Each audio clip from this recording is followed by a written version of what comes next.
Thank you for tuning into the broadcast of Eskimo Legends, Fact or Fiction. In today's program, I will share with you an interesting story as it relates to the ancient history of the Eskimo who live in the far north.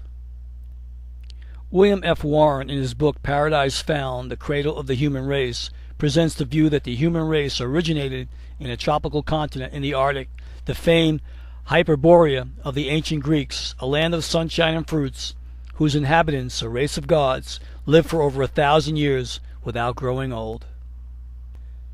The ancient writings of the Chinese, Egyptians, Hindus, and other races, and the legends of the Eskimos, speak of a great opening in the north and a race that lives under the earth's crust, and that their ancestors came from this paradisical land in the earth's interior. Most writers on this subject claim that the interior of the earth is inhabited by a race of small brown-skinned people, and also that the Eskimos, whose racial origin differ from that of all other races on the Earth's surface, came from this subterranean race. When the Eskimos were asked where their forefathers came from, they pointed to the north. Some Eskimo legends tell of a paradisical land of great beauty to the north. Eskimo legends also tells of a beautiful land of perpetual light, where there is neither darkness at any time nor a too bright sun.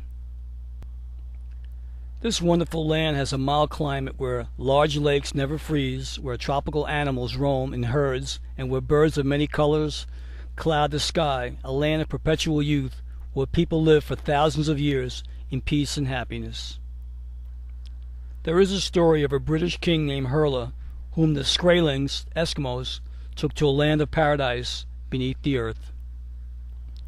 The Irish have a legend about a lovely land beyond the north, where are continuous light and summer weather. And Scandinavian legends tell of a wonderful land far to the north called Ultima Thule. Many early legends tell of people going under the earth into a strange realm, staying there for a long period of time, and later returning. They even thought that some of their heroes had gone there and returned, after which they were never satisfied with their own country. Naturally, the Eskimos do not know that the earth is hollow and that ages ago they lived in its interior, but they have clung to that one simple fact: they came from the north. As for the land of perpetual sunshine, the Eskimo, of course, does not remember that as something he himself has seen, for it is very questionable if any of the Eskimos of the present generation have ever penetrated to the interior. But it is a well-known fact that every race has its idea of a golden age or paradise, which is generally composed of the elements being handed down in its stories and myths, or being characteristic of its earliest home. Thus, the Eskimo legends handed down generation after generation tales of the interior land with its ever-shining sun, and what could be more natural than when the Eskimo came to build in fancy a paradise for himself and his loved ones after they should die, that he should reconstruct his first home, or what he had heard only in dim legends. An Eskimo discussing their religion says they believe in a future world, and that the soul descends beneath the earth into various abodes, the first of which is somewhat in the nature of a purgatory, but the good spirits passing through it find that the other mansions improve till a great depth they reach, that of perfect bliss. It is a place where the sun never sets, and where by the side of great lakes they never freeze. The deer roam in large herds, and the seal and the walrus always abound in the waters.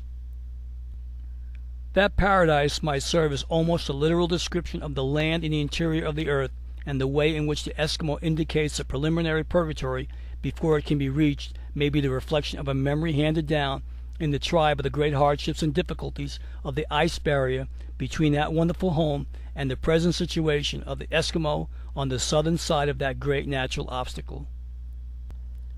It is also interesting to note that when the Eskimos saw explorer Robert Peary's effort to get further north than the great ice cap of Greenland, beyond which they themselves had no ambition to explore, they immediately thought that the reason for his trying to get further north was to get into communication with other tribes there.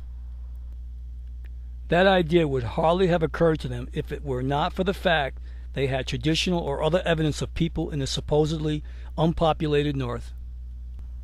Is there a paradise in the far north, as Eskimo legends suggest? Hopefully this question will be answered in the not-too-distant future. Thank you for watching Eskimo Legends, Fact or Fiction.